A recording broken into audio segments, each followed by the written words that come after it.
Welcome back to Half the Battle. I'm your host, as always, Daniel Levy, and today we're going to be talking about UFC Vegas 72, Song Yadong versus Ricky Simón, and it's going down this Saturday night live at the Apex in Las Vegas, Nevada. You got two top 15 bantamweights trying to stake their claim that they're firmly in the title mix. And I mean, with Song Yadong, he's a guy that it's funny because like he's been 25 for like the last 10 years, but like he's the ageless wonder that a lot of people since he came to the UFC have been saying this guy's going to fight for a title one day. And Ricky Simón also has similar expectations, maybe not as young, but he came into the UFC and I mean he rattled off some ridiculous wins to start off his campaign. I mean, we're talking Merab Dvalishvili and Montel Jackson in his debut and sophomore appearance. So these guys are not short of experience, and this fight right here is big in terms of the trajectory for both gentlemen, and let's see which guy goes further. So without further ado, we're going to break down this whole card, starting with the main event all the way down to the first prelim. So let's do it.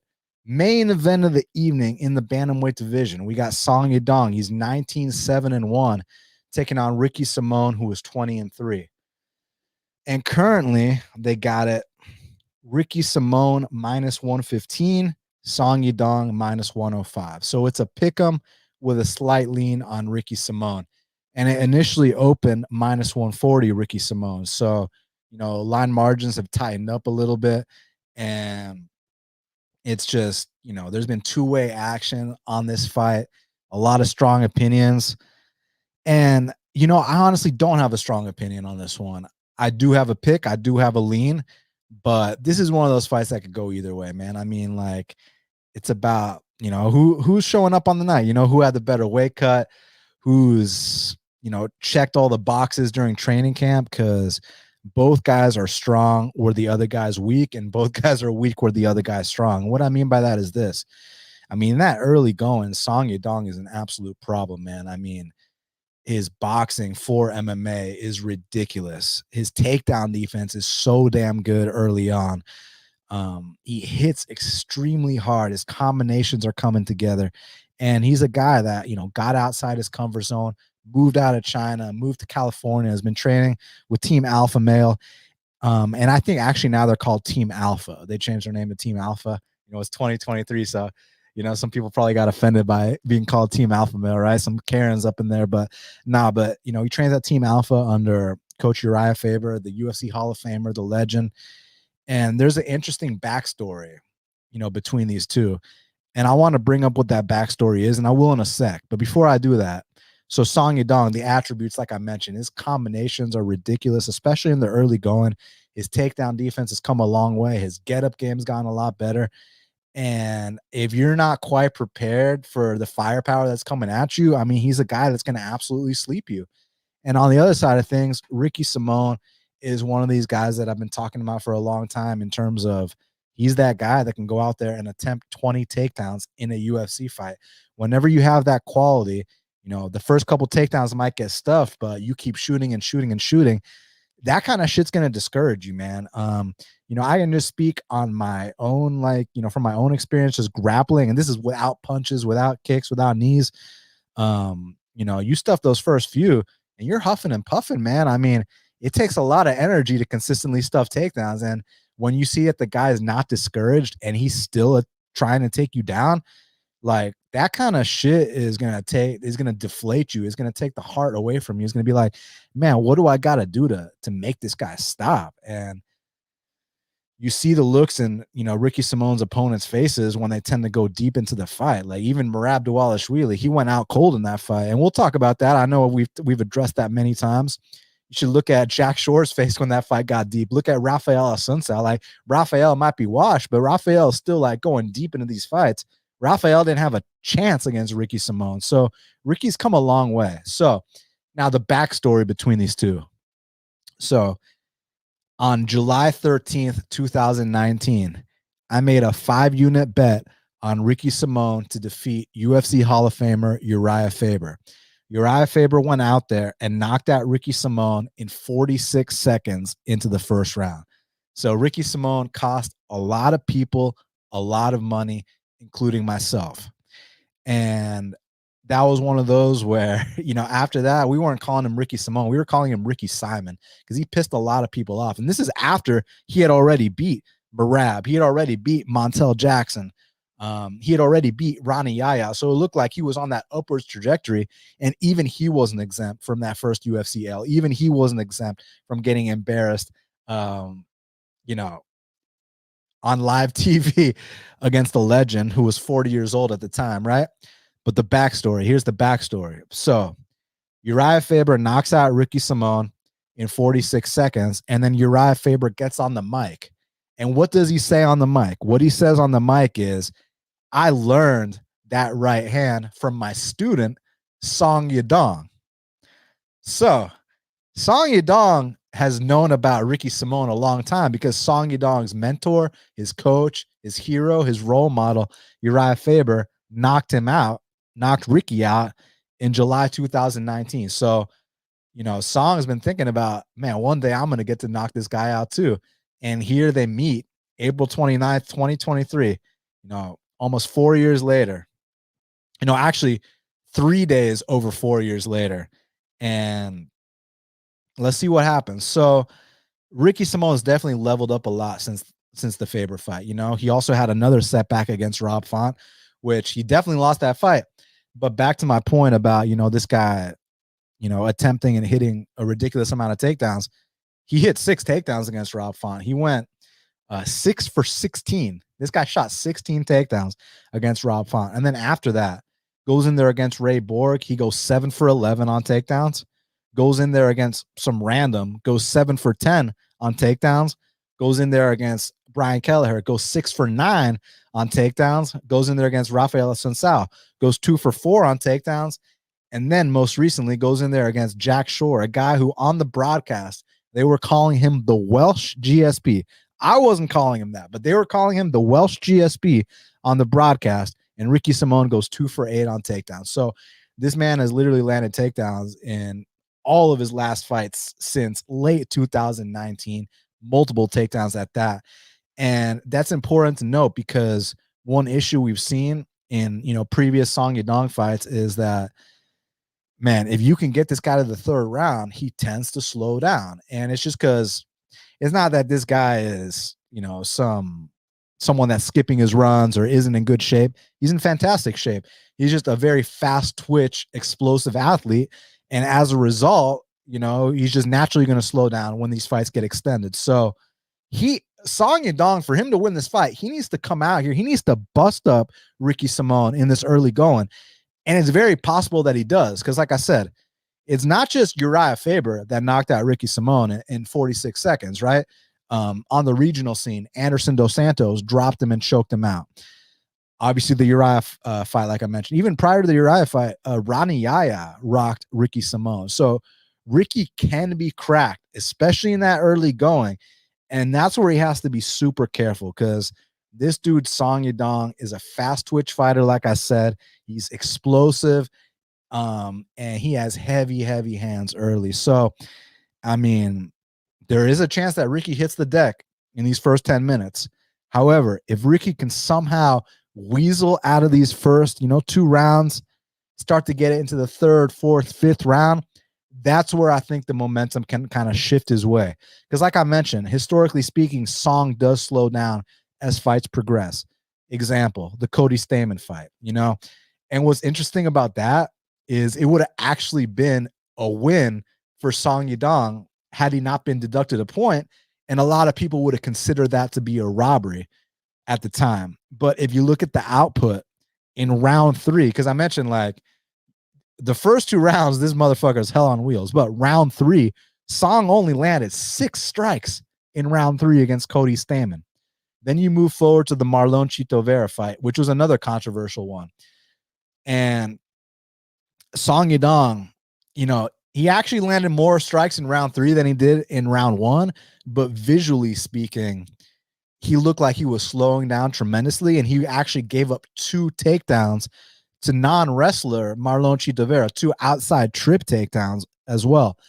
So my point there is that, this has been a recurring theme. And then you move on to, we skip a few fights. We move on to the most recent one against Corey Sandhagen. Corey Sandhagen, who is not a wrestler, was taking down Song Yadong in round 4. Now, back to my point, round 1 and round 2, Song Yadong won those rounds, and he looked damn good doing so. But by the time round 3 came through, Song only landed 13 strikes in round 3, only 12 strikes in round 4. He slowed down once again. So this has been a recurring theme. So basically, the dynamic of this matchup is Ricky Simón can win this fight as long as he survives these first 10 minutes. Will he survive these first 10 minutes? I have no idea. That's why, I'm personally not interested in betting this fight, but some of y'all that got strong takes, run with it. Y'all that think Song Yadong is going to come out here and starch Ricky Simón in those first 10 minutes, y'all got to go to the window and bet Song Yadong. Y'all that think Ricky Simón is going to survive these first 10 minutes, drown Song Yadong in, the 3rd, 4th, and 5th round, y'all got to go to the window and bet Ricky Simón because it's a great price on both. I personally don't know. I can see either way. So for me, it's not a convicted pick, but I will go with Ricky Simón just because it is a 5-round fight. And in 5-round fights, I want to pick the guy who's more well-equipped to go 5 hard rounds. And based on the evidence I've seen, I believe that is Ricky Simón. But again, that's not discounting the possibility of, of Song busting him up early because y'all know how dangerous Song is. And who knows how old Song really is. Like I said, he's been 25 for the last 10 years. So it's like one of those things where once this dude hits his prime, he's going to be ridiculous. It's just, I don't know when his prime is going to be because he was 19 for a couple of years. Then he was 25 for a couple of years. Next fight, he's going to be 22. So I don't know how old this guy is. But people have thought for a long time, they've suspected once Song Yadong hits his prime, he is a future title contender. But the same thing can be said for Ricky Simón. The thing is, we know how old Ricky Simón is. Ricky Simón was born in 1992. So there's no surprises in terms of Ricky Simón. He's 30 years old. He's about to enter his prime. Now, real quick, just for those that don't know the reference about the Ricky Simón and Merab fight, if y'all go back and y'all watch Ricky Simón versus Merab, just start it in round 3. Start it with with 2 minutes left in round 3. So this is what happened, because a lot of people call that a bullshit decision, and it wasn't at all, actually. If you watch round 3 of Ricky Simón and Merab, started with 2 minutes left, Merab goes for this sequence where he goes for a takedown on Ricky Simón.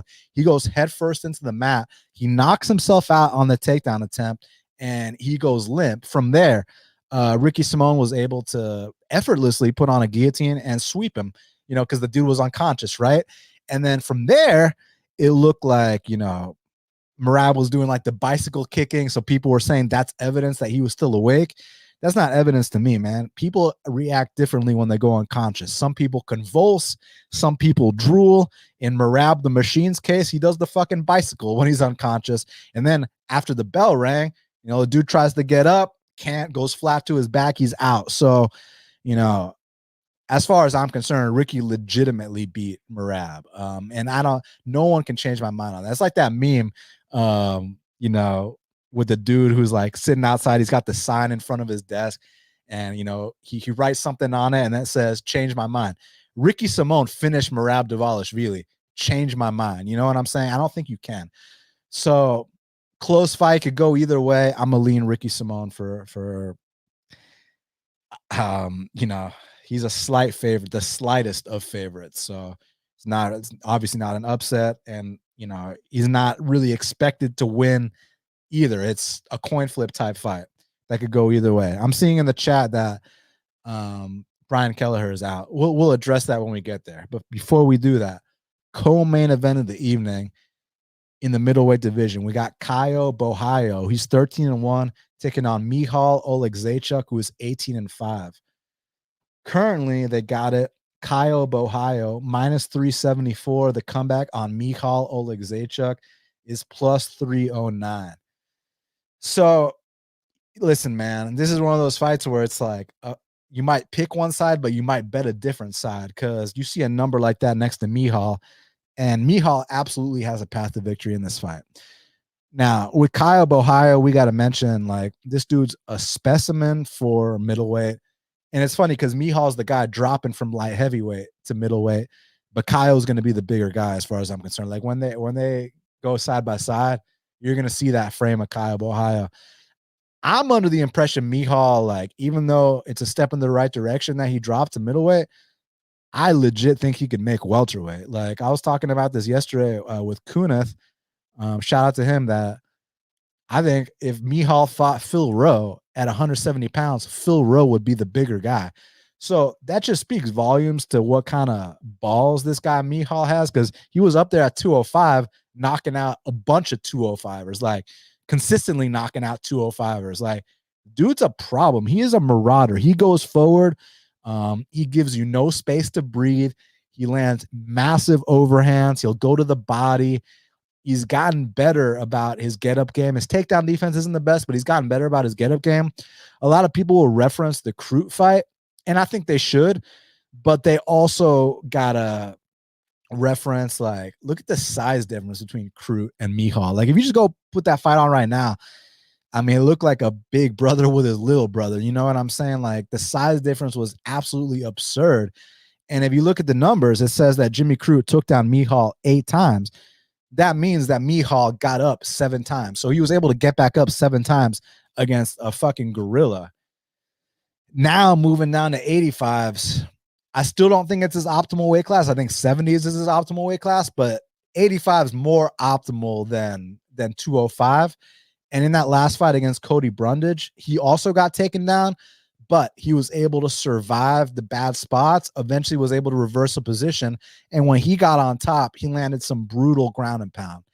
And the reason I got to bring that up is because in Caio Borralho's last fight against Mahmoud Muradov, man, Mahmoud Muradov had that shit in the bag. Mahmoud was busting him up on the feet. And for whatever reason, Mahmoud, I guess he was coming off a submission loss to GM3, wanted to prove that, hey, I do have a ground game.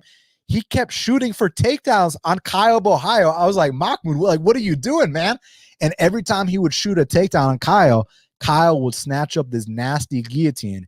And if you know the defense to the guillotine, it's to sell out and go to your back. So Mahmoud would get caught in these guillotines, and as a result, he'd have to go to his back, and then he'd lose the round because he'd lay the remainder of the round on his back. So, but there were so many times in that fight where, like, Caio would have Mahmoud's back, and then Caio would, slip off the back, and he'd end up on bottom in his guard. And that's actually what we saw in Michal's last fight against Cody Brundage. He was able to survive the bad spots, and Cody Brundage was the one that ended up on his back, and Michal was able to pound him out. Now, the difference between Brundage and Caio Borralho is Caio Borralho is a Damian Maia black belt. So I respect Caio Borralho's submission ability far more than I do Cody Brundage's. And I also think that Caio Borralho is a lot tougher than Cody Brundage. But I think that at some point, whether it's this Saturday or in his next few fights, Caio is going to be exposed, because I think that there's issues with low volume. I mean, just to put it in perspective, guys, Caio Borralho only landed 12 strikes in 3 rounds against Armen Petrosyan. And there were also moments in that fight where he fell off the back and, he's flopping to his back. He's trying to pull guard. In the next fight against Mahmoud, Caio only landed 19 strikes. So his output is very low. Michal is the polar opposite of that. If Caio wants to come out here and test his stand-up against Michal, like, he better present him with multiple threats to the takedown, or he is going to get knocked out standing. Now, on the ground is the big question, right? Because Caio Borralho, the Damian Maia black belt, Michal, he's had past issues on the mat. Granted, those past issues were against an absolute gorilla in Jimmy Crute. Like I said, go watch that fight. Look at the size difference. And then Vince has fought at heavyweight. It's just 2 guys that are just significantly bigger than Michal. And while Caio's also going to be bigger, is going to be not as big as those 2 guys. You know what I mean? So at least, like, when they talk about pick on someone your own size, at least finally Michal's picking on someone his own size, right? But usually they say that when you pick on smaller guys. Michal had the balls. He was fighting up a weight class, in my opinion, up 2 weight classes. I mean, he had no business at 205, and he was still knocking people out.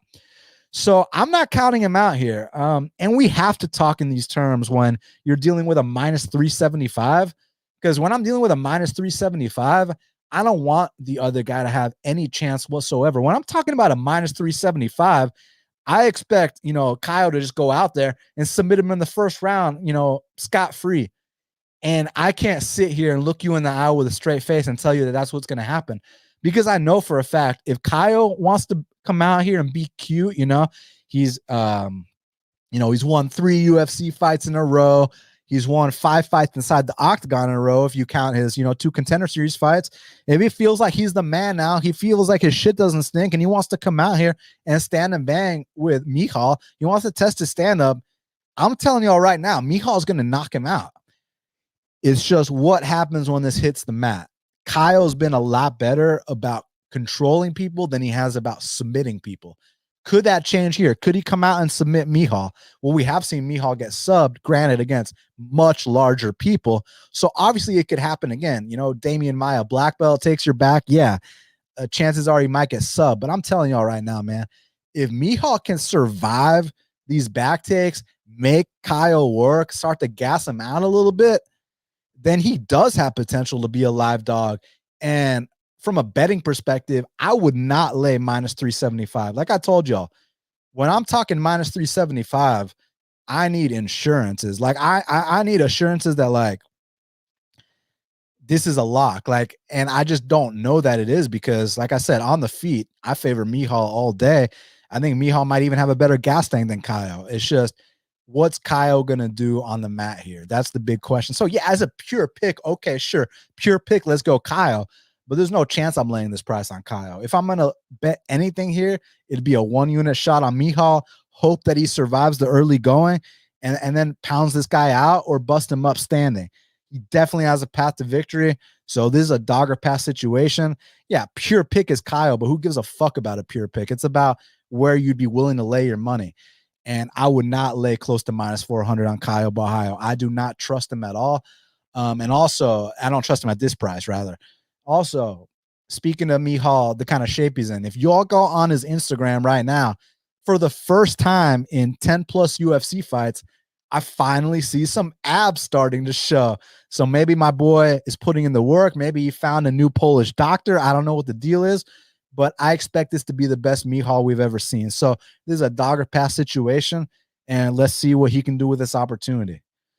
Featured bout also in the middleweight division, we got the aforementioned Cody Brundage. He's 8-3, taking on the black belt hunter Rodolfo Vieira, who's 8-2. Currently, they got it. Rodolfo Vieira minus 225. The comeback on Cody Brundage is everywhere from plus 190 to plus 200. It's an interesting fight because, Rodolfo, he's taken close to a year off since the Chris Curtis fight. And, obviously that fight didn't go his way. But, he went out there against Chris Curtis, man. And even though he's a jiu-jitsu guy, and usually when jiu-jitsu guys get tired, they start flopping to their backs. But this dude went out there and attempted 20 takedowns. Now, he went 0 for 20 on those takedowns. But he still attempted 20 takedowns nonetheless. Also landed 86 significant strikes against Chris Curtis, which is more strikes than Cody Brundage has landed probably in all his UFC fights combined. I mean, the most strikes that Cody Brundage has ever landed in a fight is 28 against Nick Maximov. Besides that, this dude's never even hit the 20 strike mark. So Cody Brundage has trash output. Cody Brundage is a solid wrestler, but my issue with Cody Brundage is he's kind of one of these guys that, he's kind of like a bully. I don't mean outside the cage. He seems like a really nice guy outside the cage, but I mean inside the cage. This guy's kind of got that bully mentality where, like, if he's the hammer, man, he's going to look really good. But if you can stand up to him, he doesn't exactly have a reputation for being the toughest. My example of that is go back to the William Knight fight, right? He takes down William Knight easily. He's doing whatever he wants to him. As soon as William Knight reversed that position and got on top, Cody Brundage covered up and was ready to go home. And I thought that, the Nick Maximov fight, even in a loss, Cody, overcame some adversity, won the 3rd round. Then the next 2 fights, he gets 1st-round finishes. So I thought Cody was moving in the right direction. Then his last fight against Michal, The exact same thing that happened in the William Knight fight happened again against Michal, where Cody Brundage, he gets his early takedowns. It looks like it's about to go his way. But as soon as you stand up to him, as soon as you show him like, hey, man, I'm still in this fight and you're going to have to put me out of there. You're going to have to really beat me up. Cody was ready to take his ball and go home, man. And it showed me that maybe there really wasn't that growth since the William Knight fight, which I thought there was. So, yeah, Cody can maybe catch some people early. Like even in the Dalcha fight, man, Dalcha outlanded him 29-4. Just, Cody got a miracle guillotine, which, I love my guillotines. I'm a big fan of the guillotine. I just, don't expect that to happen here against Rodolfo, even though Rodolfo did get caught against Anthony Fluffy, but Fluffy's different than Cody. Fluffy is one of those guys that can push a ridiculous pace for 3 straight rounds, unlike Cody. The Trey Sean fight, I think that Trey Sean slept on Cody's hands. I think Trey Sean thought it was a joke going into that fight, and he got caught. And then the Michal fight, we got back to reality on Cody Brundage. So now here against Rodolfo Vieira, Rodolfo's got ridiculous jiu-jitsu credentials. He's got better output on the feet than Cody Brundage. In other spots when he's actually fighting real strikers with takedown defense, then you have to worry about his stand-up. But in this fight specifically, I think he's got better stand-up than Cody Brundage. And then on the mat, you got an average wrestler versus like a world champion jiu-jitsu guy. So I got the world champion jiu-jitsu guy in that scenario all day. So give me Rodolfo Vieira to come out here, most likely submit Cody Brundage, but man, like he doesn't have to submit him. Like if he wants to come out here and test his stand-up, get some rounds in, get some octagon time in, and like, see how that stand-ups come along. This is a fight where you can test your stand-up in. So I would not be surprised to see Rodolfo take that approach. But again, if he wants to go back to his Brazilian jiu-jitsu roots, that's there as well. So I think there's multiple paths to victory for Rodolfo. And even if he's a gasser, this other guy's a gasser too. And I think Rodolfo is the tougher guy in this fight. So for that reason, I'm going to go with the favorite, Rodolfo Vieira. Now, next up in the featherweight division, and y'all, my boy Dominic brought up a good point. 17 likes is weak as fuck. Come on, man. Get me at least to 18.5, right? But nah, smash that like button. And if you're not subscribed, please subscribe. Next up in the featherweight division, we got a matchup between the vet Julian Erosa.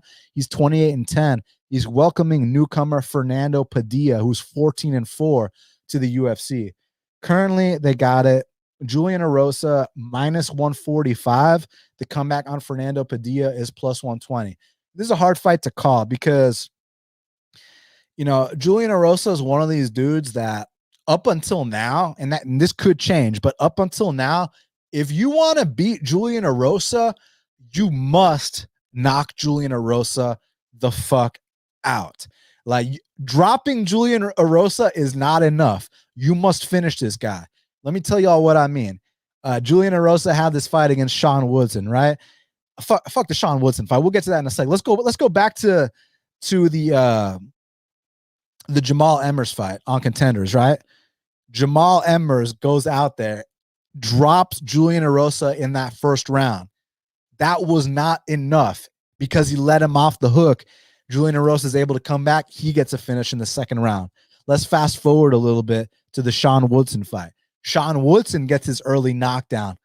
That wasn't good enough. You cannot just knock down Julian Erosa. You must finish Julian Erosa. Sean Woodson didn't finish him. Sean Woodson's the one that gets Darce choked later on in the fight. Nate Landwehr comes out there, drops Julian Erosa in the early going. He didn't finish him. Julian Erosa finishes him. Charles Jourdain goes out there, also drops Julian Erosa in the early going, doesn't finish him. Big mistake. He gets Darce choked in the third round. The Steven Peterson fight. Steven was wobbling him all over the place, but wasn't able to finish him. As a result, he lost the decision. So I'm just saying, man, if you, like, historically speaking, if you want to beat Julian Erosa, aside from a couple decisions, like the Patty fight, which a lot of people thought was a bullshit decision, which tends to be a recurring theme with Patty fights, right? Jared Gordon fight, but like a lot of people thought that Erosa beat Patty in that decision. And then the other decision he lost was the Grant Dawson fight. Fernando Padilla does not have the grappling of Grant Dawson. So let's just write those two off. Now let's get back to business. So the guys that beat Julian Erosa, they knock him the fuck out. And if Fernando can come out here and do that, I don't have a doubt that Fernando can drop him. But it's not, like I said, it is not enough to drop Julian Erosa. You must finish Julian Erosa. Now, with that being said, are we at the point finally where Julian Erosa, he's just going to start getting knocked out every single fight? Kind of like, like back when Chuck Liddell used to be able to hit him with a baseball bat, he'd keep walking forward, but eventually his chin went and then he would just lose every single fight by knockout. Are we finally at that point with Julian Erosa? Someone said something about Caceres, like who gets knocked out by Caceres? Bro, it was a head kick. Shin to chin is knocking anybody out. And Caceres is a seasoned vet of the sport. So shin to chin, I don't think there's any shame in that. However, what there is, not necessarily shame in, but what there is something to be aware of is this is what? 6th knockout loss that we know of, right? That's not including Ultimate Fighter where he got knocked out by Artem Lobov. That's not including, amateur fights. That's not including, fights in the gym. That's not including fights that are off his record. So we know of 7 times this man's been knocked out. At what point does he start getting knocked out every single fight? And it could be this weekend. See, here's the thing with Fernando.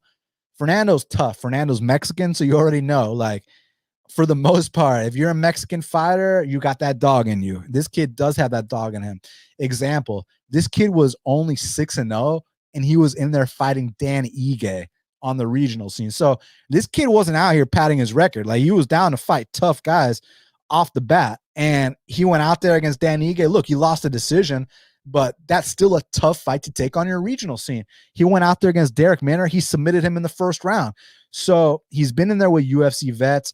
Lost to Spike Carlisle, but he still fought good competition outside the UFC to where he's ready for this opportunity. Now, he's only got 4 knockouts on his record, but that's not something to scoff at, because just because he has 4 knockouts on his record, that doesn't mean that Saturday he can't come out there and have his 5th, right? He can absolutely get his 5th. I just think that if he doesn't knock Julian Erosa out, that Julian is just going to kind of have the more volume, is going to kind of be the more savvy guy here, the more just, the guy that feels more at home inside the octagon.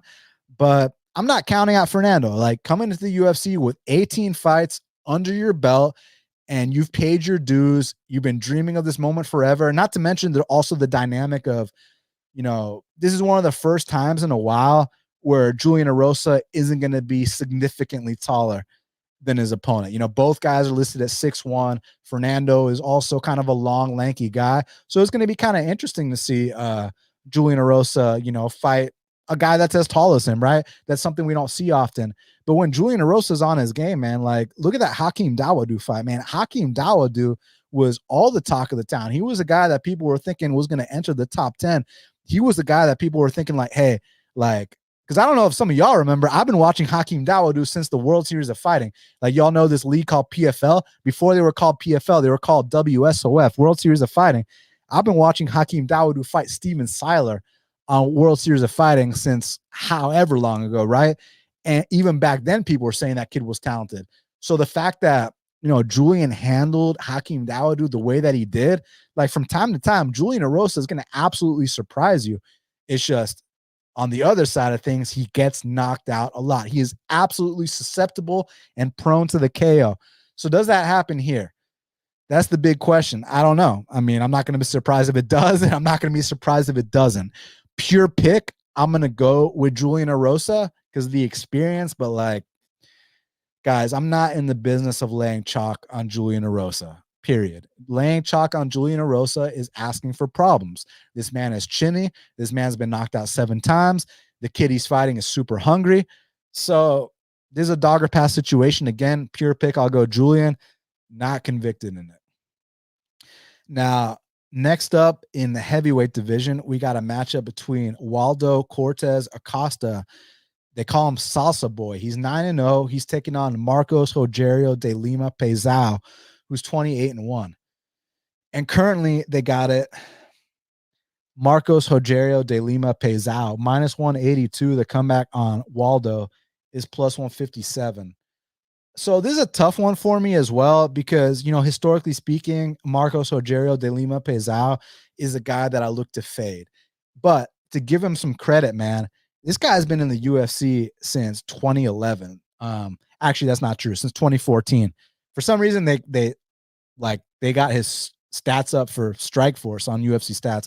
I guess it's because, UFC bought Strikeforce, but I didn't know they counted the numbers back then. But this guy's been in the UFC since 2014, and we know exactly what Marcos Rogerio de Lima brings to the table. The guy swings big bombs. He's got nasty leg kicks. Offensively speaking, his grappling is on point. It's just defensively speaking, that's where I've always had an issue, and that's where I've successfully faded him in the past against Nikita Krylov in 2015, against Antigulov in 2016. And both those submissions that Nikita Krylov and Antigulov had on Marcos Rogerio de Lima Pezao, it didn't even look like they were fully locked in. So there's always kind of been, kind of that bully aspect to de Lima where, like, if he's the hammer, he looks great. But as soon as you present him with any kind of adversity, he doesn't have a reputation for being the toughest either. And like I mentioned, the Krylov fight, the Antigulov fight, but like we can even go further. Let's talk about this man's heavyweight fight against Stefan Struve. So he goes out there, drops Stefan Struve in like the first 10 seconds. 10-8s him in the first round. The strike count for the entire fight was 25-0. Stefan Struve did not land a single strike on Marcos Rogerio. But in round 2, he pulled another one of his stunts and he got submitted again. So it's kind of ridiculous. But here's the thing. Waldo is not exactly known for coming out here and submitting people. He's actually someone that's going to come out here and bang with Pezao de Lima. So that's what makes it interesting. So from that dynamic, I mean, we haven't really seen Waldo get cracked per se at the UFC level. Now, I know in pure boxing, he's been knocked out, but pure boxing and MMA, like that, those are two different sports. So I don't really give a shit that he got knocked out in some boxing match. Like that doesn't mean anything to me. What matters to me is the volume difference here. And let me explain what I mean to y'all. So Waldo, he has his Contender Series fight, knocks out some random dude. Good job. You're in the UFC now. They give him a can, Jared Candera, and he handled Jared Candera like a can. You know what I mean? Maybe ate a couple more leg kicks than I would have wanted. And also that's something to note here against Rogerio de Lima, who's also a big leg kicker. But he got his first UFC win under his belt. But the next fight against Chase Sherman was a huge step in the right direction because this guy goes out there. First round's kind of close, but man, in round 2 against Chase Sherman, Waldo literally landed more strikes in round 2 against Chase Sherman than Marcos Rogerio de Lima's landed in any fight he's ever had. Like, so total, Waldo landed 147 significant strikes in all 3 rounds against Chase, but in round 2, just round 2, he landed 71 significant strikes. Marcos Rogerio's never even been past like this, the 70 mark in a fight. So we know who's got the output here. It's just kind of the experience favors de Lima. We also got questions about, the ground game of Waldo. We don't know what happens there, but there's a lot of unknowns, and I don't really trust Rogerio, so I kind of do think this is a dog or pass situation. I'm a lean with the dog, but I'm not really in a rush. Normally, if like I lean with the dog, I just have to bet him by default. But it's just like, if you ask me who I would bet on if a gun was put to my head, probably the dog. But like, I don't know. This one could go either way. Like, let's see how good Waldo is. He's a guy with a baseball background. And you can tell, man. I mean, when he throws that right hand, it's like he's pitching a fastball, man. So he's definitely a very good athlete. Let's just see. This is a good test. This is that next step up the ladder. You got past Candera. You got past Chase Sherman.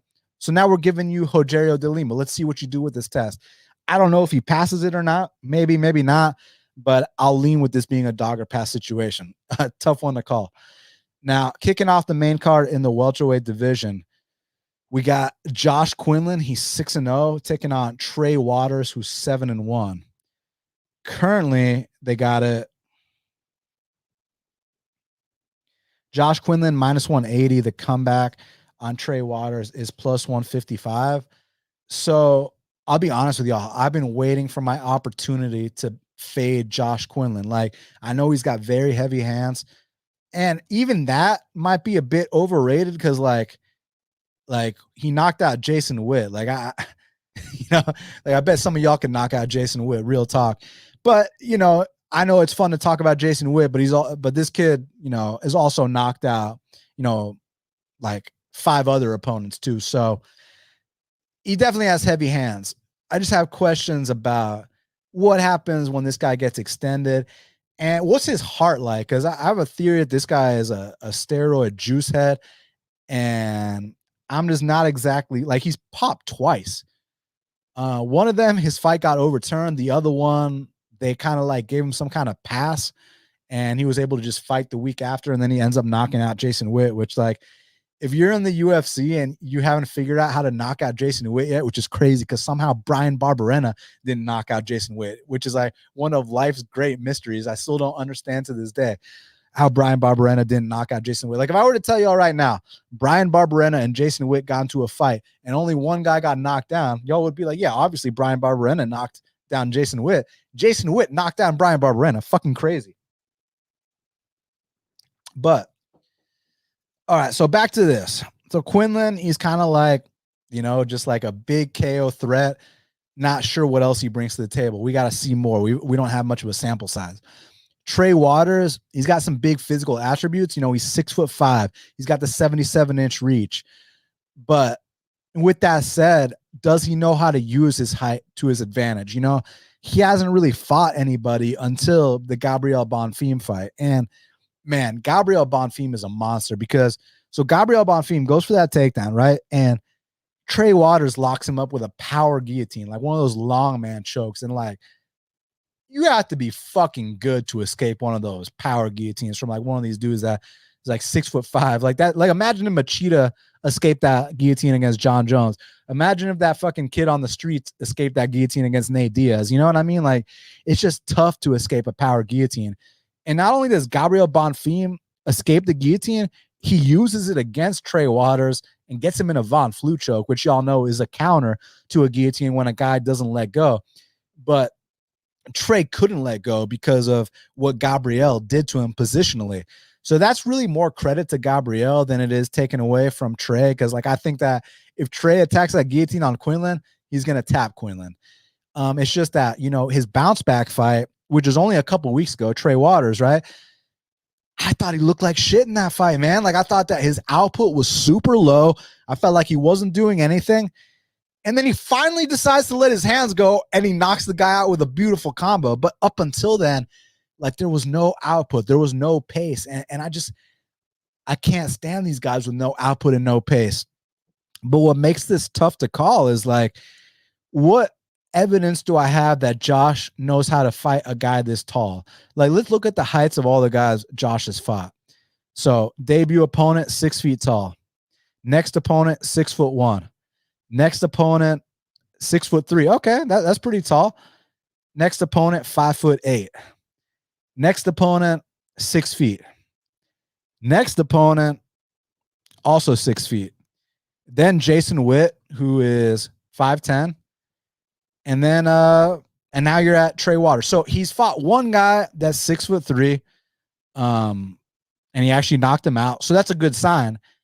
But now you're dealing with a guy that's 6'5". So does he know how to fight a tall man? Does he know how to properly close the distance, get on the inside?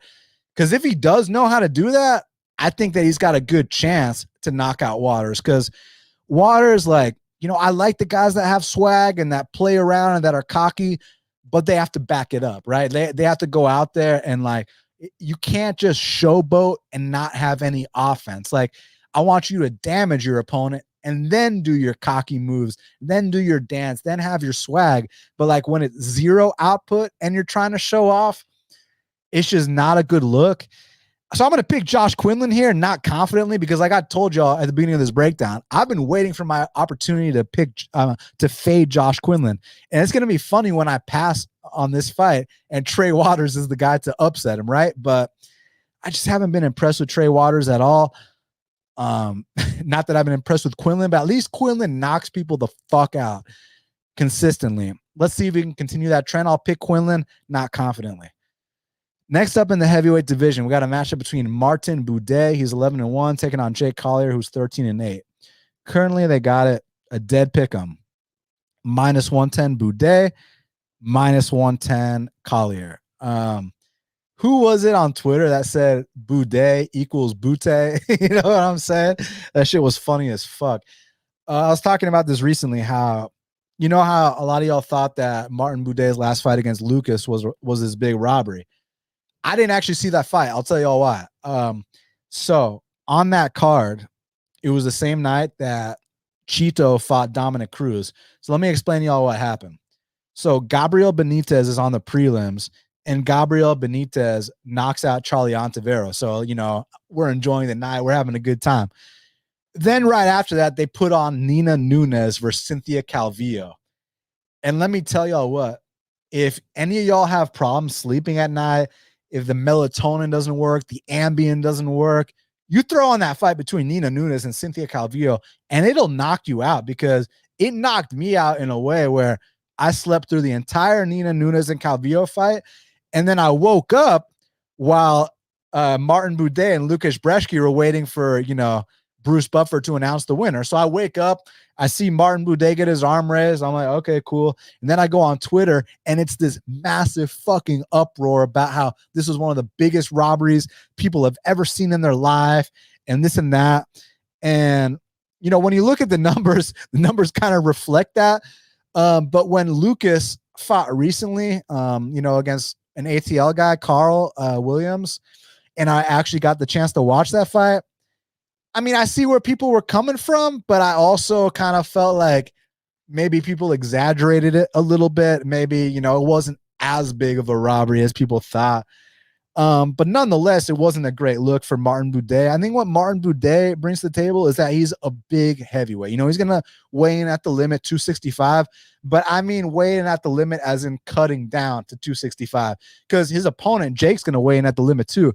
But Jake's not a natural, heavyweight. Nate's a former Jake's a former middleweight. Jake's a guy that used to fight at 185. Then he was fighting at 205. Then the pandemic happened. He comes in, 6 months pregnant against Tom Aspinall. You know what I'm saying? So this guy's not a natural heavyweight. Now, he might have a speed advantage because he is the smaller guy here, probably has a little bit better volume than a guy like Martin Budday. But what I'm worried about, for Jay Collier, is this is a spot where like Martin Budday can get his game going, push him up against the fence, start landing knees to that gut, start draining the gas tank, and start showing him that like, hey, this is a big boy division. No middleweights are going to be able to hang here.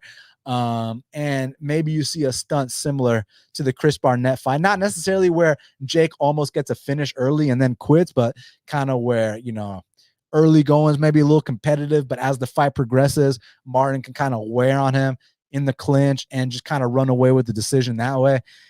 So it's another one where, man, this card is full of fights where it's like, I don't know, man. Like, do y'all have a confident pick on this one? I mean, like, how can you be confident in Martin Budday versus Jake Collier? I'm confident there's going to be funny moments in the fight, but yeah, I don't know, man. I'll go Martin Budday. Now, this next one in the flyweight division between Cody Durden and Charles Johnson, this fight I'm excited for. So before I talk about Cody Durden and Charles Johnson, y'all do me a favor. Y'all smash that like button. Y'all hit that subscribe button. When this is over, y'all do me a huge favor and leave me a comment. Also, feel free to share, and anything else y'all think of that can help the show out, greatly appreciated. So next up in the flyweight division, this is a real fucking fight. This is like, we've been going through this Martin Budday and Trey Waters and Rogerio de Lima and like Cody Brundage. Like, what is this, man? Like, what is this? And I'm not one to shit on the UFC. I've been watching every fucking card for how long now? For almost 2 decades, right? It's crazy, bro. But we got to a real fight now. Cody Durden versus Charles Johnson. Cody Durden, he's 14-4-1. taking on Charles Johnson, who is 13-4. We got the former NFC flyweight champ, Cody Durden, taking on the former LFA flyweight champ, Charles Johnson. So both these guys won belts on their regional scene, came into the UFC as champions, and they both had mixed results, but they've also both shown potential where, you know, a good little win streak from either guy, and they can find themselves in the top 15 in a weight class like flyweight where, you know, it's stacked, but it's not deep, right? Like it's stacked in terms of like, you got to be a killer to get into that top 15, but you know, a couple wins will get you right there into one of those marquee matchups at flyweight. So now, before I talk about this fight, I must preface this by saying that, you know, Cody Durden is someone I know personally. I consider Cody Durden my friend. I've been to Cody Durden's house before. I've met Cody Durden's wife and kids. So although I believe I have the ability to break down this fight objectively, I mean, there is some bias here because Cody's my buddy. Like, I mean, we talked on the phone last week, you know, so like I like this guy a lot. But I like Charles too, man. I'm a fan of Charles. You know, Charles came into the UFC, like I said, as a champion. I like his style. He's got a lot of swag. He's got good volume. So yeah, I'm a fan of both these guys, but I'm a friend of Cody.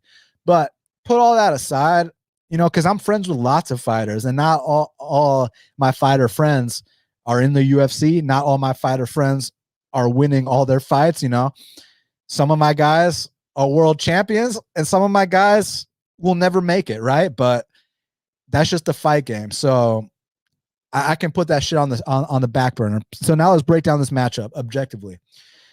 I really think that Charles Johnson is underestimating Cody Durden. If you look at the kind of stuff that Charles Johnson's been posting on his social media, the kind of stuff he's been saying in his interviews, like he thinks he's just going to come out here and walk through Cody Durden.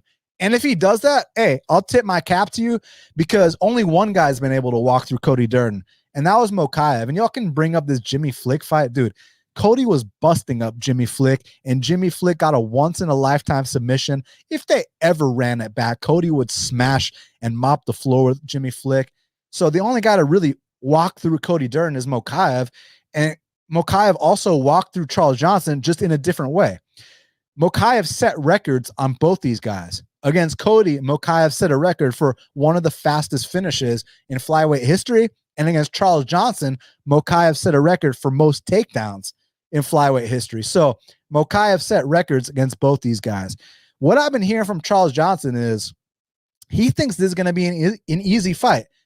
Like, he really thinks that he's just going to come out here scot-free, not have to go through much, and he's just going to get this guy out of there. And I don't think it's going to be that easy. I don't think that Cody Durden's an easy fight, man. So Cody Durden, actually, before his last fight, he went to Fortis MMA. You know, he did like 2 weeks there. And y'all know Coach Saif Saud, right? The general, you know, one of the most respected coaches in MMA, a guy that when he talks, we listen. Coach Saif Saud told Cody Durden, he said, Durden, why don't you let your hands go more? Your stand-up's better than your wrestling. Coach, those are Coach Saif Saud's words. Those are not Daniel Levy's words. So for Coach Saif Saud to say that Cody Durden's striking is better than his wrestling, I mean, that's got to hold some merit, because I don't think Cody Durden's striking is bad at all. I mean, like, when he stood up with Chris Gutierrez, I mean, he wasn't getting like battered or anything like that. He's only been dropped once by a flying knee. Like, a flying knee is going to drop down, is going to drop anybody. But I mean, besides that, Cody's last two fights, he's dropped his last two opponents. He destroyed JP Buys quicker than anybody else did. Montel Jackson didn't even finish JP Buys. And then the last fight against Mota, where Mota tested positive on fight night for meldonium, you know, that Russian drug, and then 3 weeks later tested positive again. So Cody told me that, like, when he was in there with Mota, like, you know, Mota like felt stronger than anyone he's ever faced, and Mota never got tired, even deep into the fight. So it was one of those things where it was like, yo, like, holy shit, like, this guy's really on some stuff. But I felt like that last fight, those last two fights, were a big step in the right direction for Cody. the fight against Moda, he floors Moda in the early going, and then he was able to easily grind him out. And I know there's been talk about, Cody's gas tank, as if this guy's some notorious gasser. I think it's more so of a pace thing. It's a pacing thing. Like when you push a ridiculous pace like Cody Durden does, like what are you expected to get, for your cardio to get, like I said, when you're driving 100 miles per hour on the highway, do you think that your gas tank is going to increase or decrease? Of course it's going to decrease if you're going 100 miles per hour. So pacing is something that he's had to work on, but luckily for him, he's training with some of the best people in the world. So for this camp, he's been at ATT training with Pantoja, with Pedro Munoz, with Adriano Moraes, the guy that knocked out Demetrius Johnson, with Kyoji Horiguchi, some other guys too. I forgot who else, but yeah, dude. But let's just leave it at that. Pantoja. Apparently, Pantoja has been giving him compliments too, and Pantoja's not one to kiss anybody's ass. But Pantoja, after one of their rounds, was like, "Hey, man, you're really you're getting better, man." So Cody knows every day how he stacks up against a UFC World Title challenger in Pantoja, who's about to fight for the belt, who already beat Brandon Moreno twice. He gets to fight. He gets to train with that guy every day. I heard that Cody and Pedro Munoz had some serious wars in the gym as well. Kyoji Horiguchi is a problem to deal with. Zalgas, a former opponent of Charles Johnson, that's the one Cody's also been training with. Now, interestingly enough, to Charles's credit, so if y'all go on MMA Decisions, y'all will see a lot of people thought that Zalgas beat Charles Johnson and that it was this massive robbery. And if y'all go on MMA Decisions, y'all will see I'm one of the only people that scored that fight for Charles Johnson, and I stick with that to this day. And I'll tell y'all why. If y'all pull up that Charles Johnson versus Zalgas fight, right when this is done, watch it closely. Zalgas' shots are hitting on the shoulder, are hitting on the elbow. He's swinging at air, whereas Charles Johnson's shots are popping the head back, are landing clean. I just thought the cleaner shots were landed by Charles all day. So that's why I scored that Zalgas fight for Charles. I even thought that there was a case that Charles beat O'Day, but what really bothered me was that he gassed in that fight. Y'all like to talk about Cody Durden gassing. What about Charles Johnson gassing his last fight? What about the fact, let's pull this up, right? Charles Johnson, a guy who has a reputation. He's a champion in another organization. He's a former cross-country runner. So therefore, his cardio must be impeccable. So he's a guy that he said he wants to fight 6 times this year. He wants to be the Cowboy Cerrone of the flyweight division, right? So he's got that first fight against Jimmy Flick, runs through him. And he's like, hey, I didn't take any damage. Let me get back on the horse, go back out there and fight O'Day Osborne. Charles Johnson, not only did he need the fight to be a catchweight against O'Day Osborne, so that means that it had to be 130 pounds, not because of O'Day, because of Charles. And then in round 3, where we all expect that's where Charles is going to take over. That's where Charles excels, because O'Day is known for being a gasser. O'Day is known for being the chinny one. Charles was the one that gassed in round 3, and he's been making a bunch of excuses, sinus infection, long flight, this and that. I mean, it is what it is, bro. The bottom line is Charles Johnson gassed bad in his last fight, and he gassed worse than Cody Durden's gassed in any of his fights. So people saying there's a cardio issue on the Durden side, I think it's more of a pacing thing. And if he can pace himself properly, I think he'll be good to go. So basically, the way I see this fight going is I think that Charles Johnson is expecting Cody Durden to exclusively wrestle here, which I understand why he'd think that. Cody's a damn good wrestler, So I get that that line of thinking. Cody landed 4 takedowns against Carlos Moda, landed 1 against Mokaev, ended up getting caught, but landed a takedown against him, landed 5 against Orichi Lang, and then 2 against Flick and 2 against Gutierrez. So he's landed takedowns in every single UFC fight except the JP Buys fight, where he knocked him out in a minute and some change, right? So Charles has very good reason to think that he's going to get taken down here. It's just back to what Coach Saud said. Cody's not some slouch standing. Cody's got power in his hands. He's got good Muay Thai. He's even had professional boxing matches, had professional kickboxing matches. Cody can strike. And what I think is going to happen here is I think that Cody's going to give Charles that element of surprise, where Charles is probably going to come in here fighting with his hands down, expecting, because when you fight with your hands down, you're looking to stuff, right? You're looking to get those underhooks as quick as possible. You're going to be fighting with his hands down, expecting takedowns off the bat. That's where I think Cody's going to come out here and surprise Charles, crack him a couple times. And from there, when Charles is like, oh shit, this guy's standing with me, that's when Cody can mix it up and take him down. And I think he will take him down. Now, to Charles' credit, Charles is not someone that gets held down. Charles is someone that when you take him down, he's able to pop back up. And you got to give him a lot of credit. His get-up game is very good. But I think Cody's top control is good to where he can accrue some top control, some minutes on top. What I'm most worried about is Charles Johnson has a really opportunistic power guillotine. Like we were talking about earlier, you know, that Nate Diaz power guillotine on the street, that John Jones power guillotine against Machida. Charles Johnson has a nice power guillotine. He even threatened Mokaev with it in round 3 of their fight. Now, Cody's aware of that. You know, we've talked, he's very well aware of what Charles Johnson brings to the table. He studied all his fights. He's done his homework. He knows exactly what he's getting into. So, I mean, that's my concern is, you know, late in the fight, you know, maybe getting caught in one of those guillotines. But with that being said, man, like I said, if you look at this kind of stuff Charles has been saying, I really think, and I try not to like take the social media shit into account because at the end of the day, talk is cheap and they're just trying to promote the fight and they're still going to get in there and fight and this and that. But just my gut tells me Charles is underestimating Cody Durden and he thinks this is going to be a joke. He thinks that this is just going to be some easy fight. He thinks this is going to be cute, right? And no one's ever walked through Cody except Mokaev, who also set a record on Charles Johnson. So, like I said, if Charles can come out here and finish him or beat him, tip your cap, because at the end of the day, I respect both guys a lot. But I got Cody Durden here. I think he's got more ways to win. I think he's going to surprise Charles on the feet, eventually mixing some takedowns and just have a more well-rounded performance. Just has to be able to keep it up for all 3 rounds. And if he can do that and, you know, put together the most mature performance of his life, really like let all those hours he's been putting in, working with Pantoja, Pedro Munoz, Kyoji Horiguchi, Adriano Moraes, Zalgas, all these guys. And, you know, he said there's been a lot of growth this camp. And if that translates on fight night, then I think this is his fight to win. So for that reason, I'm going to go with Cody Durden to upset Charles Johnson.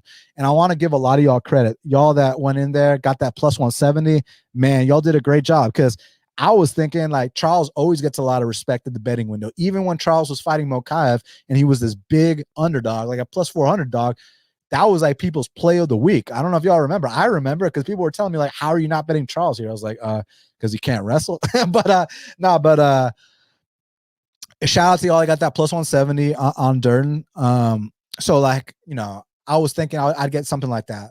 I go to sleep, I wake up, he's plus 150. I was like, okay, now the Charles Johnson action is going to come in. I go to sleep, I wake up, then he's plus 120. I was like, all right, now the fucking Charles Johnson action is going to come in. So I'm still waiting for it to come in. And if I get a little better line on Durden, I might roll the dice. I usually don't like to bet on my friends just because like, you know, of the bias there and this and that. But man, like, I really think Charles is underestimating him to a point. Like, go pull up any of his interviews, look at what he's saying online, and then go pull up Cody's interviews. Like, Cody's locked in. Cody's not disrespecting anybody. Charles is the one that calling him Cody Turd, and he thinks this is a joke. He really thinks he's going to come in here and just spank him. And like I said, if he does that, props to you. But I don't think it's going to be that easy. So for that reason, I got Cody Durden. More ways to win. Underdog in a fight that's going to be competitive. Give me Durden.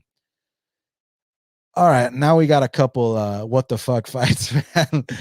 We got past the last good one, but now we got next up in the bantamweight division, we got Stephanie Egger. She's 8-3, taking on Irina Alekseeva, who's 4-1. Irina, excuse me. Currently, they got it Egger minus 300, Irina plus 240.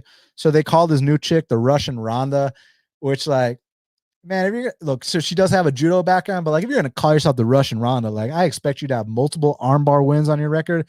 She's only got one that we know of. And we just don't really know enough about this chick.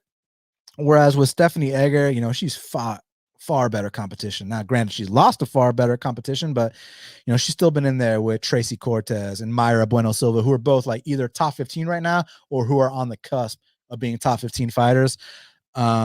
And one thing I got to give, Stephanie a lot of credit for is she finishes the majority of her fights, man. I mean, like Stephanie's got 7 wins via finish and only 1 decision win. So like Stephanie's out here finishing fights. And one thing my buddy Kunath brought up yesterday on his show that we did together was the under 2.5 here is plus 128. So, like I said, 7 out of 8 of Stephanie's wins have been inside the distance. She's a minus 300 favorite. We don't want to play that. But under 2.5 rounds is plus 128. So, if y'all conclude that she's going to come out here and armbar Russian Ronda, or if Russian Ronda is going to armbar her, then maybe there's value here. Yeah. So, I mean, I'll pick Egger, more experience, probably a little bigger. Yeah, all that. But I don't really know how it's going to go down. But I think from a betting perspective, that under 2.5 at dog money might be a good look, because most of these chick fights, they go the distance. You know what I'm saying? That's why it's under 2.5, not under 1.5. But like I said, 7 out of 8 of Stephanie's wins have been finished. This chick she's fighting only has 5 pro fights. Don't be surprised if this one gets finished inside the distance. Let's see. I'll pick Stephanie. So I heard Brian Kelleher's out. Is that true? I'm gonna look that up on Twitter. Because I can break down his fight with Journey Newsom if it's still happening, but if it's not happening, let's see. Oh, yeah, it's true. Damn. So Brian Kelleher is out of his fight against Journey Newsom. Marcus McGhee steps in. Who the fuck is Marcus McGhee? All right, let me look up. Let's do a quick little tapology cap on Marcus McGhee. Marcus the Maniac McGhee. He's only 6-1. All right, he's not very experienced. He's a 5'8" bantamweight with a 70-inch reach. So he's got a longer reach than Max Holloway. That's nice to know. Trains out of the lab, so that's a good gym. Let's see what he's been up to on his regional scene. He fought most recently earlier this year. All right, that's good. Hasn't really fought the best level of competition. Got choked out 2 fights ago, granted by a guy who now is 8-2. So I guess this 8-2 kid's probably going to get like a contender series opportunity. Okay, Moy says Arizona padded record, blue belt, decent striker. Okay, that's cool. So Journey Newsom. Okay, so here's the deal with Journey. Journey's kind of like explosive in the early going, and Journey's one of these guys that like he's got a big right hand. I actually think that Journey's been getting better about stuffing takedowns. Like I know he still got taken down his last fight and this and that, but like he got taken down fucking 6 times his last fight, actually, to be frank with you. But I still feel like I've been seeing improvements in his get-up game. Just, the volume's a bit on the lower side. I've never been that impressed with him, but he is a hard hitter and he is an experienced guy. And last time he fought someone this inexperienced was Fernie Garcia, and Journey was able to go out there and give him a bit of a vet lesson. So, I mean, I don't know what the odds are. I'm guessing Journey's going to be a favorite here. But again, I haven't watched a single second of tape on Marcus McGhee because this fight literally got announced as I'm doing the stream. So maybe this kid's like, something special. I mean, like he's got all 6 of his wins are by knockout. So let's see. Maybe this is going to be a fun, explosive fight. I don't know. I'll go with Journey Newsom just to be like the more experienced guy, the one that's fought at the UFC level already, and the guy that's ready to go on fight week. So we'll see. We'll see. I don't know. But yeah, I'll go Journey Newsom against the newcomer. And then last but not least, in the bantamweight division, we got 2 newcomers. We got Hailey Cowan. She's 7-2, taking on Jamey Lynn Horth, who's 5-0. Currently, they got it. Jamey Lynn Horth minus 150. The comeback on Hailey Cowan is plus 125. And interestingly enough, it actually opened minus 205. Hailey Cowan plus 175 Horth. So the line flipped. A lot of people think Horth is the side here.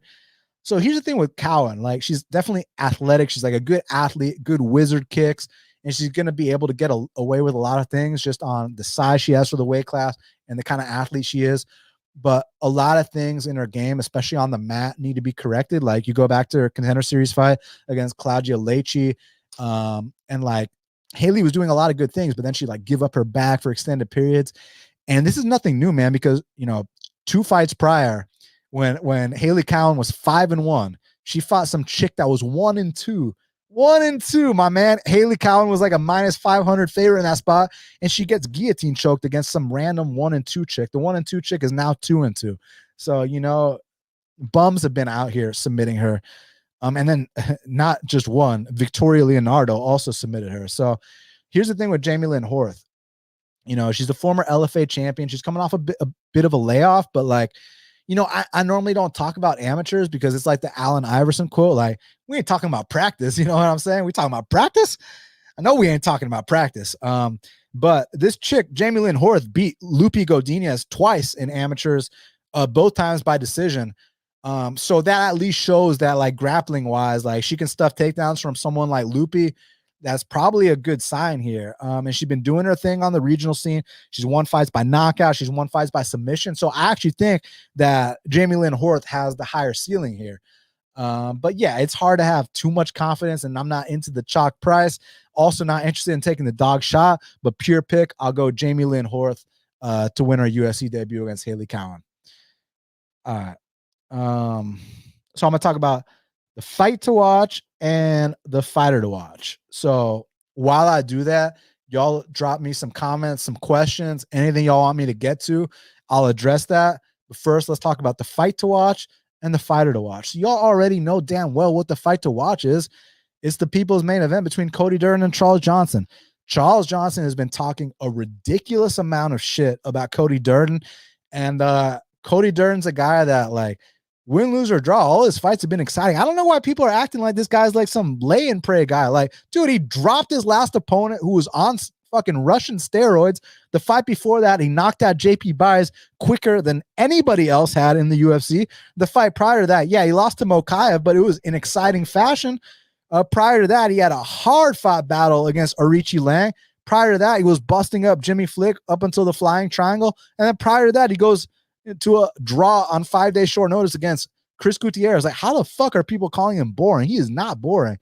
And we know Charles Johnson isn't boring either. This is going to be a great fight. Bragging rights on the line, a potential ranking on the line, and a big fight on the line.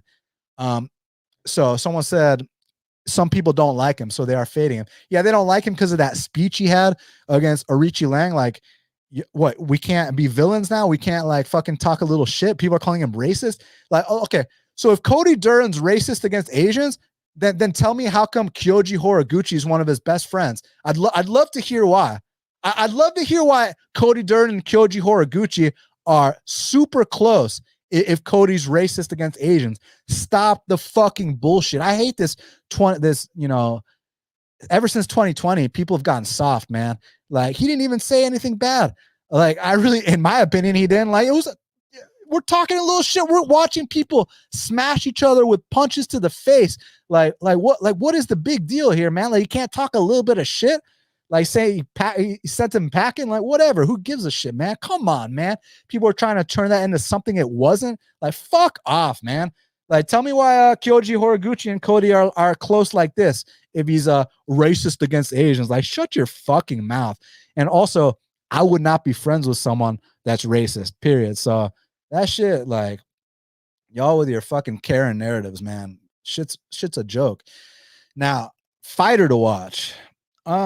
Let's go Michal Oleksiejczuk, man. I mean, this is a huge opportunity. This is your chance to get on a 3-fight win streak in the middleweight division against the guy in Caio Borralho, who's not only undefeated in the UFC, but is also a Damian Maia black belt, a guy that you've had issues with grapplers in the past. Now's your chance to show that, hey, those guys at 205 were just too big for me. Now I'm at, I want to say, my optimal weight class, even though I personally think 170s is optimal weight class, but 185, 20 pounds less than 205, big step in the right direction.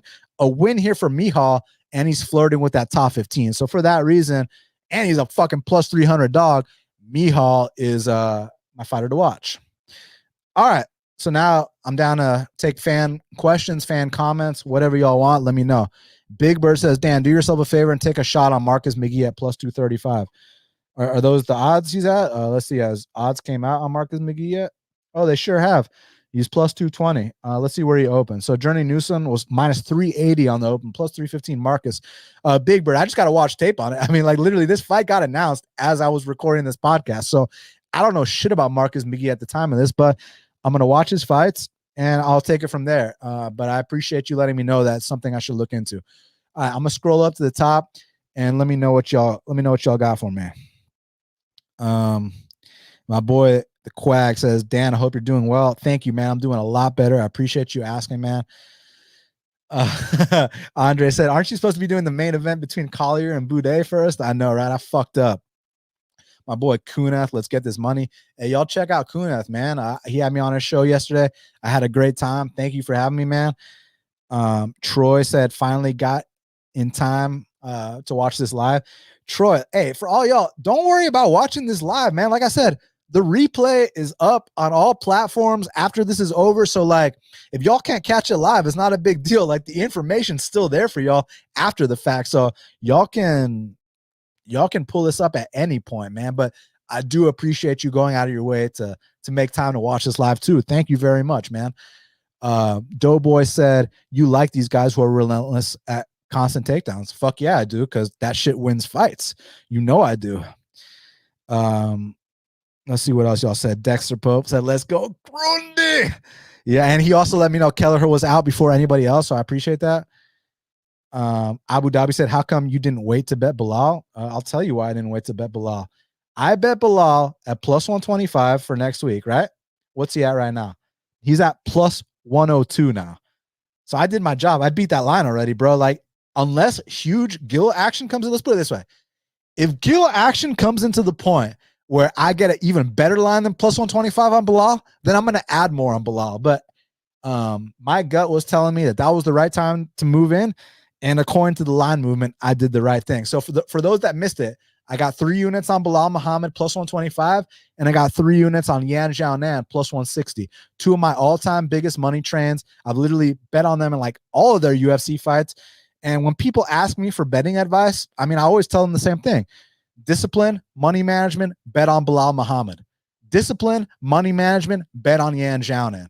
Period. If you do that every single fight, you use proper money management and discipline, you will come out on the right side of the coin, because these two are money machines. Even if we lose next week, we're up all time. But I don't think we're losing next week. Now, let's see what else y'all got for me. Nicholas says, Song knows those takedowns are coming. History with alpha male, going to be hard to bank on straight takedowns. Yeah, I mean, like I said, Ricky's got to mix it all up. Ricky can't just be shooting head first, you know? But like I said, Ricky shoot 20 takedowns. Let's see let's see if Song's huffing and puffing or not. You know what I'm saying?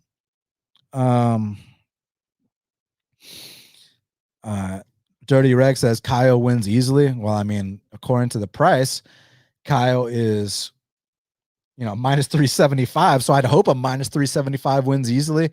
But I'm just saying, if he pulls some of the shit he's been pulling his last few fights and Michal can capitalize, there's a chance it's not so easy. Sean V's back in his point saying Caio's the 9,500 fighter on DraftKings, which basically never loses, 98% win rate. Is that true? It's 98%. Abe Froman's son said Michal has been working on his takedown defense his last 3 camps. That's over 1.5 years of work on his wrestling and grappling. Michal KOs him. Yeah, I mean, it's dogger pass as far as I'm concerned, man. Someone said, don't ever mention William Knight. I had to. I mean, we were talking about Cody Brundage, right? Let's see what else y'all got for me. Uncle Weezy. What's good, Dan? Love the shirt. Uncle Weezy, I appreciate that, man. Yeah, this is my boy Marcus, the Nubian bookstore here in Atlanta, Georgia. Y'all been seeing my boy Mark has been coming out here cashing some big tickets. He cashed on Marab against Piotr Yan when a lot of sharp people were on Piotr Yan, and this man said, fuck it. He goes in there on Marab, cashes a big dog bet, and there was another one that he cashed too. I just don't remember what it was, but yeah, that's my boy right there. Fuck with him hard. Marcus, if you're watching this, we got to meet up, man. Maybe watch a fight. Maybe after Cody gets done with this, we can all get together, hang out sometime. Dominic says Waldo not KOing Jared is bad. Jared Van Dare. Yeah, but I mean, bro, think about this. Let me pull up. How many people were KOing Jared Van Dare? I thought people were just beating him by decision. Let me pull it up. So Jared Van Dare. I mean, okay, so Waldo went to decision. Chase knocked him out, which was not good. Alexei choked him out. Arlovsky decisioned him. Romanov. Okay, so maybe you're right. Romanov and Spivak pounded him out. Yeah, I mean, listen, but you also got to take into consideration that Waldo's green, man. Waldo is only 9-0, bro. Like, and at the time he was only 7-0. So like, give this kid a little bit of experience. We got to give him a little bit of a chance first. But he got past it, you know, and it wasn't controversial in my eyes. Charles Barkley says Quinlan by KO Waters sucks. Yeah, he's just got to close the distance, man. Benjamin, he says, hit that like button. I need some sleep. I'll try that. Yeah, we were talking about the Cynthia Calvillo, Nina Nunes fight. Definitely get some sleep on that. All right, let's see what else y'all got. Oh, there he is, Marcus Williams, enjoying the show and the shirt. Yes, sir. Yes, sir. You know, we got to represent our own, man. You know what I'm saying, bro? Too many people not looking out for their own, but we look out for our own over here, bro. Vamshi Manny with the very hot take. He or she thinks Saif Saud is a bit overrated. Interesting. I'd love to know why you think that, because I definitely don't think that. J23 says we got to get out of the Apex, Dan. This is a regional MMA card. Yeah, I mean, so would you rather have this regional MMA card in front of fans, like make people pay their hard-earned money for that? I mean, you know, you got to host it somewhere. They're saving costs here.